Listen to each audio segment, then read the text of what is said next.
Imagine being so good-looking that people almost forget how insanely talented you are. That was Paul Newman's life. With those piercing blue eyes and that effortless coolness, he could have coasted through Hollywood on his looks alone. But nope, Paul Newman was never the type to take the easy road. He was a rebel, a risk-taker, and a man who could outact, outdrive, and out-charity just about anyone. Paul Newman's journey to stardom is the kind of story that feels almost too good to be true.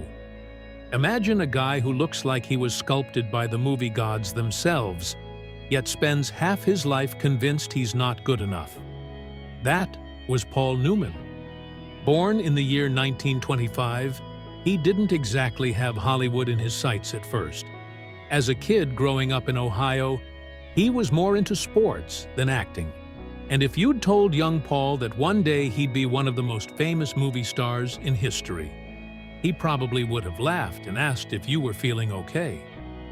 After serving in the Navy during World War II, Paul decided to give acting a try, mostly because he didn't have a better plan. He studied drama at Kenyon College, then made his way to the prestigious Yale School of Drama. But let's be honest, when you've got piercing blue eyes and a face that looks like it was designed to be on a movie poster, Hollywood eventually comes knocking. And that's exactly what happened. He moved to New York City and started working in theater, slowly making a name for himself. But his first big break in Hollywood? Well, it was a disaster. In the year 1954, Paul landed his first movie role in The Silver Chalice, a biblical epic where he played a toga-wearing artist named Basil. Now, in theory, that sounds impressive. In reality, the movie was so bad that years later, Paul actually took out an ad in a newspaper apologizing for it. Yes, you heard that right. A man who would go on to be one of the greatest actors of all time once told the world, "Sorry, you had to see that." Thankfully, Hollywood gave him a second chance, and this time, he nailed it. In the year 1956, he starred in Somebody Up There Likes Me, playing real-life boxer Rocky Graziano. This was the role that made people sit up and take notice. He wasn't just another handsome face, he had real talent. Critics raved about his performance, and suddenly, Paul Newman wasn't just that guy from the terrible Toga movie, he was a rising star. Over the next few years, he kept proving himself with powerful performances in films like Cat on a Hot Tin Roof and The Long Hot Summer. People loved watching him because he brought something different to the screen. He wasn't the typical Hollywood tough guy. He had this mix of charm, vulnerability, and rebellion that made him irresistible. Women wanted to be with him, men wanted to be him, and Hollywood couldn't get enough. By the time the 1960s rolled around, Paul Newman was officially a superstar.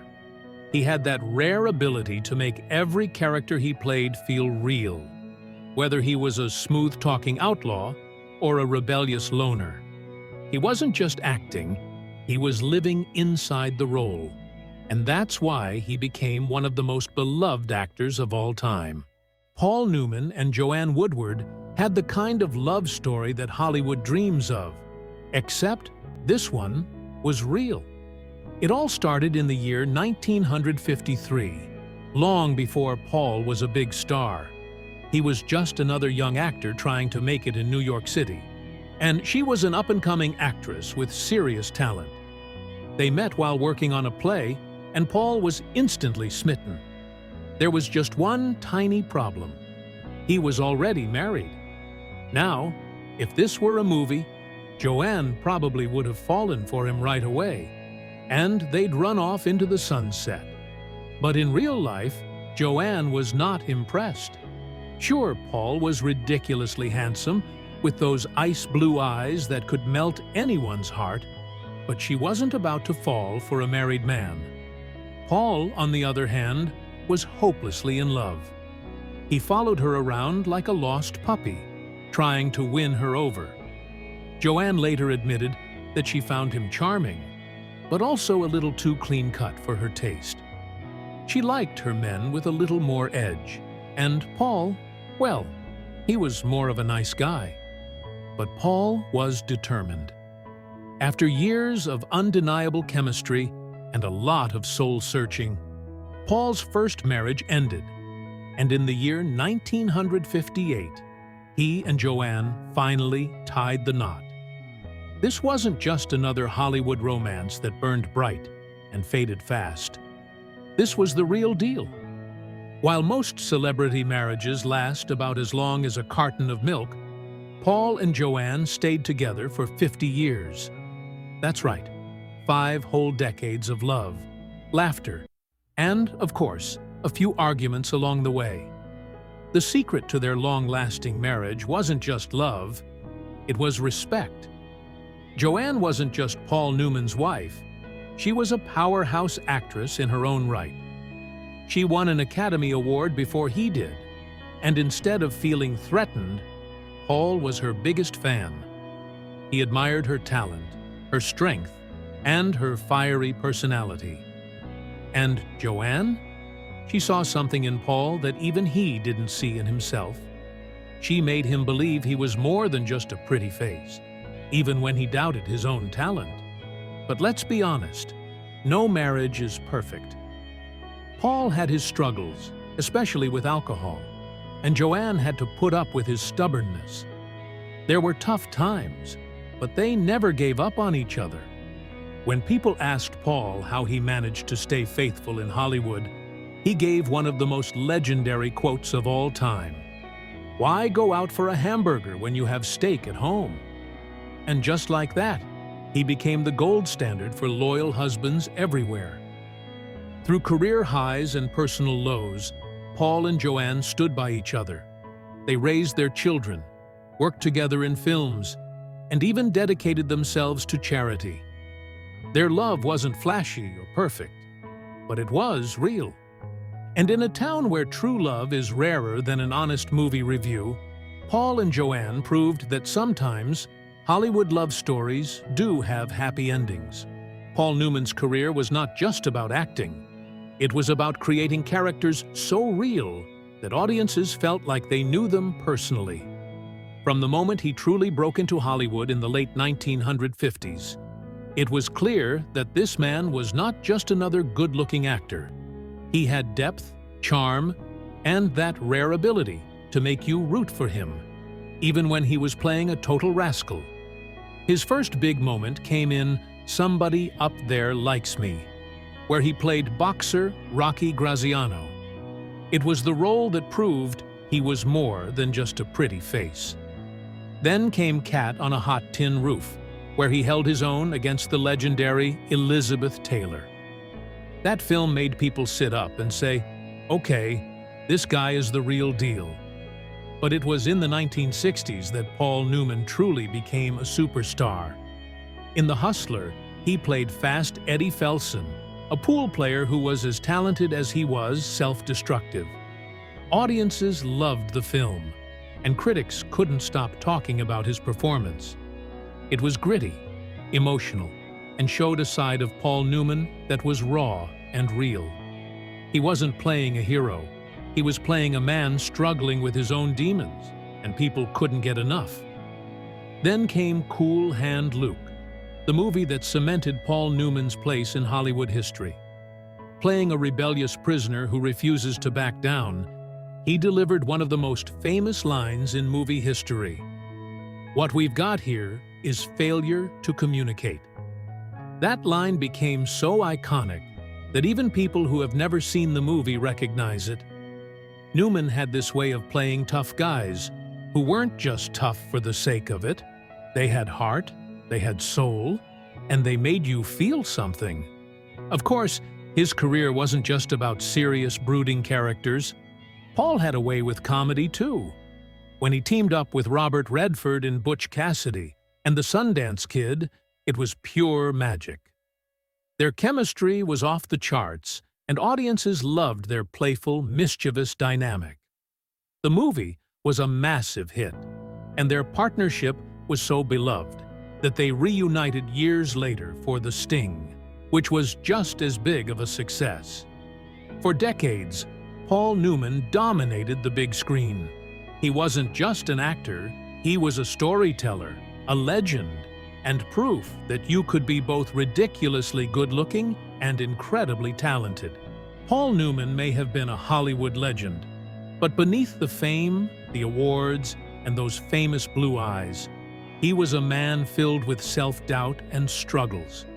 It's almost funny to think that someone who seemed so effortlessly cool could spend his life wondering if he was good enough. But that was the thing about Paul. He was never satisfied with just being a movie star. He was always searching for something more. His childhood played a big role in shaping who he became. Born in the year 1925, Paul grew up with a father who was strict and emotionally distant. His mother, on the other hand, smothered him with love, to the point where it made him uncomfortable. It was an odd mix, one parent too cold, the other too clingy. That kind of childhood leaves a mark. Even when he became one of the biggest stars in the world, Paul often felt like he didn't quite measure up. He doubted his own talent, convinced that maybe he had just gotten lucky. Of course, the rest of the world saw him as a legend, but in his mind, he was still that kid from Ohio, trying to prove himself. One of the biggest tragedies of Paul's life was the loss of his son, Scott. In the year 1978, Scott died from an accidental drug overdose. Paul was absolutely devastated. He blamed himself, wondering if he could have done more to help his son. Instead of letting grief consume him, he turned his pain into action. He created the Scott Newman Center, an organization dedicated to helping young people struggling with substance abuse. He rarely spoke about his personal heartbreak, but his actions showed just how deeply he cared. Paul also battled his own demons, particularly with alcohol. He was known to enjoy his drinks, sometimes a little too much. His wife, Joanne Woodward, had to deal with his stubbornness and occasional drinking problems, but she never gave up on him. Even when he struggled, he kept pushing forward, determined to be a better man. Despite his fame, Paul Newman never really liked the Hollywood lifestyle. He wasn't interested in red carpets or fame for the sake of fame. He once said that he hated being called a movie star because it made him sound like a piece of meat. He valued his privacy, his family, and his work. He wasn't the type to chase attention. He was the type to quietly make a difference in people's lives. In the end, Paul Newman's struggles were what made him human. He wasn't perfect, and he never pretended to be. He faced loss, self-doubt, and personal demons, but he never let them define him. Instead, he used his pain to fuel something greater, turning his struggles into purpose. That's what made him more than just a Hollywood icon. He was a man who never stopped trying to be better. Paul Newman was already a Hollywood legend by the time he discovered his next great passion: racing. Now, most actors might spend their free time lounging by a pool in Beverly Hills, but not Paul. He wanted speed, danger, and the roar of an engine beneath him. It wasn't just a hobby, it became an obsession. And in true Paul Newman fashion, he didn't just want to do it, he wanted to be the best at it. His love for racing started in the late 1960s when he was filming Winning, a movie about a race car driver. At first, it was just another acting gig, but something about the world of racing hooked him. The smell of burning rubber, the adrenaline rush, the pure skill it took to control a car at insane speeds. It was everything he never knew he needed. By the time filming wrapped, Paul wasn't just playing a race car driver anymore, he was becoming one. Now, this wasn't just a case of a rich movie star playing around with fast cars. Paul took racing seriously. He trained like a professional, put in the hours, and refused to be treated any differently just because he was famous. In fact, He hated when people saw him as Paul Newman, the actor who races. He wanted to be seen as Paul Newman, the racer who happens to act. And he was good, really good. In the year 1979, he competed in one of the toughest races in the world, the Le Mans 24-hour endurance race, and finished second. Think about that. A guy who started racing later in life managed to hold his own against drivers who had been doing it since childhood. He was over 50 years old at the time, but age didn't slow him down one bit. If anything, it made him even more determined. Paul kept racing well into his 70s, proving that some people never really slow down.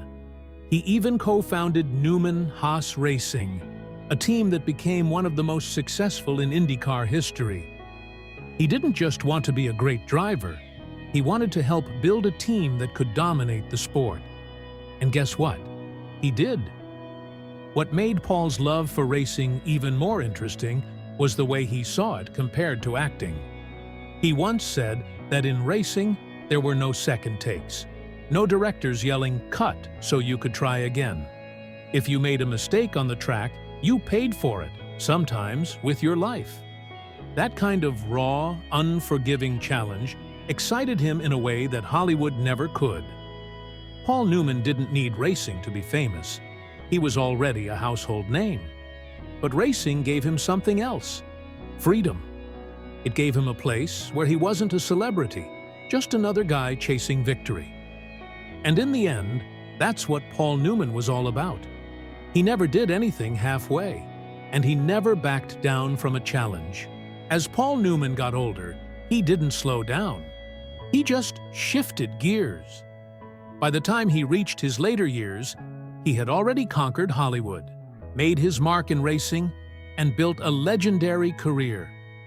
But instead of just enjoying his success, Paul wanted to do something that truly mattered.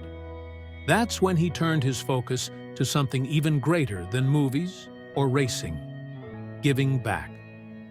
In the early 1980s, Paul had an idea that seemed almost too simple. He loved food, especially homemade salad dressing, so he decided to bottle and sell his own recipe. But here's the twist: he didn't want to make a single penny from it. Every dollar of profit would go to charity. People thought he was crazy. A famous movie star selling salad dressing? Who would buy that? Turns out, everyone.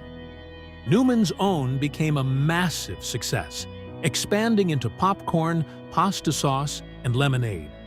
Over the years, it raised hundreds of millions of dollars for children's charities, proving that sometimes the simplest ideas can have the biggest impact. But Paul didn't stop there. One of his greatest passions was helping kids, especially those facing serious illnesses. So he founded the Hole in the Wall Gang Camp, a special summer camp where sick children could just be kids. No hospitals, no doctors poking and prodding them, just pure fun. The camp grew into a network, helping thousands of children around the world. Paul rarely talked about his charity work in public. He didn't do it for attention. He did it because it was the right thing to do. Even as he aged, Paul stayed sharp, funny, and as rebellious as ever. In the year 2006, he lent his voice to Cars, playing Doc Hudson, an old race car with a legendary past. It was the perfect role for him, almost like a final tribute to his love for racing. By the time Paul Newman passed away, in the year 2008 at the age of 83, he had lived a life fuller than most could ever dream of. He was a movie star who didn't care about fame, a race car driver who started late but still became a champion, a philanthropist who gave away millions without asking for thanks, and a husband who stayed loyal for 50 years in a town where marriages barely last 5. He wasn't perfect. He struggled, made mistakes, and had doubts. But that's what made him real. Paul Newman was more than just an actor, more than just a celebrity. He was proof that success isn't about how much money you make or how many awards you win. It's about what you do with your life, how you treat people, and the legacy you leave behind. His legacy wasn't just in movies or racing or even in charity. It was in the way he lived, with passion, with integrity, and with a heart as big as his talent.